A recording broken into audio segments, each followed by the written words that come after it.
You're listening to Civic Media. You can tune into any of our live shows on any radio station across the state with the Civic Media app. Find us in your phone's app store and listen anytime, anywhere.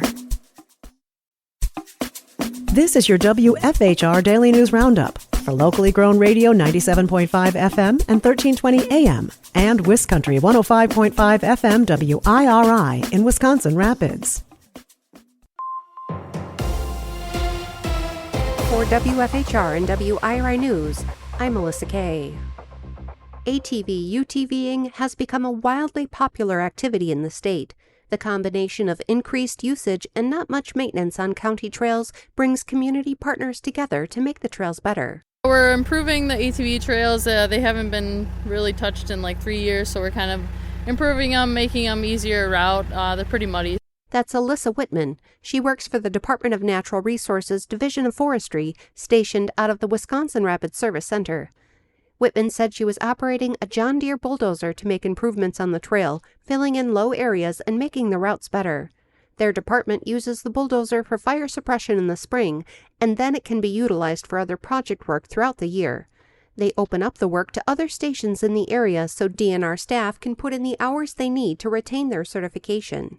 So each operator needs 30 equipment hours each year on our dozers, so each operator in the department has 30 hours to give. We're just kind of helping out our county partners. Whitman said operators from the Friendship and Plover Ranger stations will spend time on the dozer working on trails throughout the county. It not only helps them attain the minimum amount of hours needed to retain their qualifications on the equipment, but also helps improve the trail systems in the county for recreational users. In more ATV-UTV news, the Wisconsin DNR urges families to take safety seriously when operating these vehicles, especially when children are riding. So far this year, 21 people have been killed in ATV-UTV crashes. Remember, helmets are required for all riders under age 18. Youth under 16 must operate age-appropriate vehicles and have completed an ATV safety certification course. Parental supervision is strongly encouraged, even for certified riders. Wisconsin Senator Tammy Baldwin and Iowa Senator Joni Ernst have introduced legislation to expand access to mental health care for farmers. Joanne Krulotz reports. According to a press release, the proposed bill seeks to increase support for the Farm and Ranch Stress Assistance Network. The network connects agricultural workers to mental health resources and services like stress assistance programs. The bill would authorize an additional $15 million in funding for the network to hire additional staff and address varying needs among different farming populations. It brings over 500,000 people to Northwest Wisconsin. But what's the economic impact of EAA? Lisa Hale answers that question. It's here. Even though planes have been flying in all weekend, today marks the official start of EAA AirVenture. The week-long fly-in convention draws aviation enthusiasts from all around the world and is expected to draw more than 600,000 visitors to the area this week. A study by UW-Oshkosh shows EAA contributes $257 million in economic impact for the 5-county Fox Valley region, and $117 million in economic impact for Oshkosh alone. The UWO study of 2024's AirVenture showed the event directly created 2,092 full and part-time jobs in the region, with 815 of those in Oshkosh. EAA AirVenture runs through July 27th. Visit eaa.org/airventure for information and a schedule of events. I'm Melissa Kay for WFHR and WIRI News. The Brewers head to Seattle. Hi, I'm Mike Clemens with sports. Baseball tonight. The Brewers opening a 3-game series against the Mariners at T-Mobile Park. The Brewers with a 6-5 win yesterday on the road against the Los Angeles Dodgers. Manager Pat Murphy pleased with catcher Eric Haas and shortstop Joey Ortiz. It felt good that we kept grinding at bats out. They know how they have to play. And, Eric Haas, he doesn't get to play very much, getting a big RBI with 2 outs. Ortiz, what can you say about the way the guy played play defense. The Brewers have now won 10 in a row. NFL, Packers reporting to Green Bay for the start of Wednesday's first day of practice. Linebacker Quay Walker, physically unable to perform. He's been dealing with that ankle injury at the end of last season. Hard to say. I think I just do too much thinking, to be honest with you, instead of just going out there and just play. Half is making me think, whatever the case may be, it just be me trying to do everything right instead of just lining up and just playing. I can be a real productive player. That's Packers linebacker Quay Walker with Sports. I'm Mike Clemens.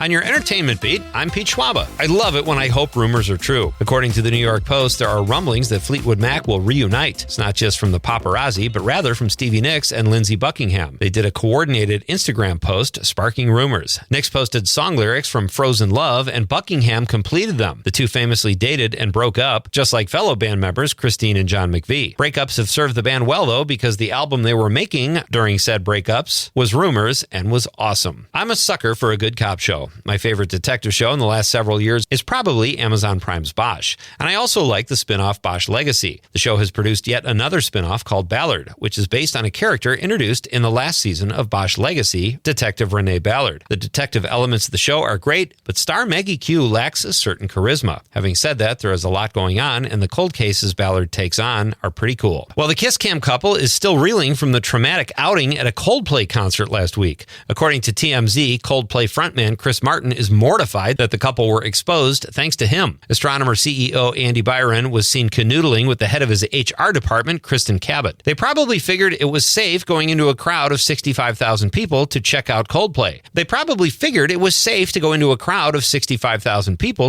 Coldplay's record-breaking Music of the Spheres tour that actually started back in 2022, when Byron and Cabot were probably still just flirting. Many think Byron will resign or be forced out of his position, and as for Cabot, if she remains in HR, she'll have to get used to people laughing when they're called into her office to be scolded. Follow the money, and it might lead you to why The Late Show with Stephen Colbert was canceled after 11 seasons. Maybe. CBS insists it's for financial reasons. Some think there are political motives, or that it's due to the Paramount Skydance Studios merger. Either way, one of the funniest guys on TV will no longer be occupying David Letterman's old chair. Colbert addressed the firing to the studio audience on Thursday night and said he has not been replaced, but The Late Show is just going away. Colbert's first show was September 8th, 2015, and his last will be in May of 2026. Damn shame. Speaking of the Paramount Skydance merger, there could possibly be another casualty, according to Jon Stewart. The longtime sometime Daily Show host, according to Variety, says he honestly does not know what the future holds for the show. Pretty sure it's only like 3 people who own everything now, and I'm not one of them. Stewart added that Comedy Central without the Daily Show is like Muzak. For more showbiz fun, tune into Nightlight with me, Pete Schwaba, weeknights from 6 to 8 p.m. on the Civic Media Radio Network. Mostly sunny today with a high in the mid to upper 70s this afternoon. Tonight, partly cloudy. Will drop to the low 60s for an overnight low. Tomorrow, mostly sunny. It's going to be warm and muggy with a high in the low to mid 80s with scattered thunderstorms possible by tomorrow night. I'm meteorologist Sean Cable. Temperature now 65. That's your WFHR and WIRI Daily News Roundup from Civic Media. Subscribe to this podcast on Spotify, Apple, or wherever you find your podcasts. Find more news at WFHR.com or WisCountry, that's WIS Country.com. The national news cycle never stops, but it can be hard to find news about your local community. Civic Media is dedicated to providing quality local and state news coverage across Wisconsin. With the Civic Media app, you can get notifications about local stories that matter to you and your community. Find the free Civic Media app in your phone's app store and choose notifications from the menu to tell us what kind of news you want to hear about.